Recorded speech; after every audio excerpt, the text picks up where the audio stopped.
ফুটবলের ঈশ্বরখ্যাত আর্জেন্টাইন কিংবদন্তি দিয়েগো ম্যারাডোনার মৃত্যু যেন রহস্যে ঘেরা। 4 বছর আগে ফুটবল বিশ্বকে শোকের সাগরে ফেলে চিরবিদায় নিয়েছেন এই কিংবদন্তি। তবে মৃত্যুর 4 বছর পর মঙ্গলবার আর্জেন্টিনার বুয়েনোস আয়ার্সের এক আদালতে তার চিকিৎসার দায়িত্বে থাকা 7 জন চিকিৎসকের বিচার শুরু হয়েছে।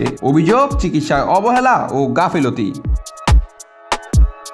1986 সালের বিশ্বকাপ জিতে আর্জেন্টিনাকে শীর্ষে তুলেছিলেন, কিন্তু এই কিংবদন্তির জীবনেও ছিল একাধিক সংগ্রাম।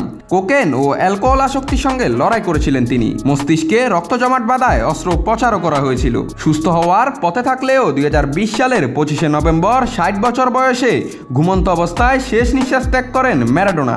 মৃত্যুর পর প্রশ্ন উঠে চিকিৎসকদের ভূমিকা নিয়ে। অবহেলা, ভুল চিকিৎসা নাকি আরও কিছু? 4 বছর পর এই বিতর্কিত মৃত্যুর বিচার শুরু হলো আদালতে। এই শুনানি চলবে আগামী জুলাই পর্যন্ত। ম্যারাডোনার মৃত্যু ছিল অস্বাভাবিক, এমনটাই উঠে এসেছে 2021 সালের মেডিকেল রিপোর্টে। 20 জন বিশেষজ্ঞের এই রিপোর্টে বলা হয়েছে ম্যারাডোনা তার চিকিৎসকদের দ্বারা অযথার্থ, ত্রুটিপূর্ণ এবং বেপরোয়া আচরণের শিকার হয়েছেন। চিকিৎসকরা যদি সময় মতো ও যথাযথ চিকিৎসা দিতেন তাহলে হয়তো ম্যারাডোনা আরও কিছুদিন বেঁচে থাকতেন।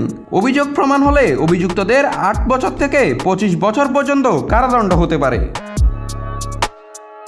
এদিকে আদালতের বাইরে ম্যারাডোনার ভক্তরা বিচারের দাবিতে বিক্ষোভ করেছে।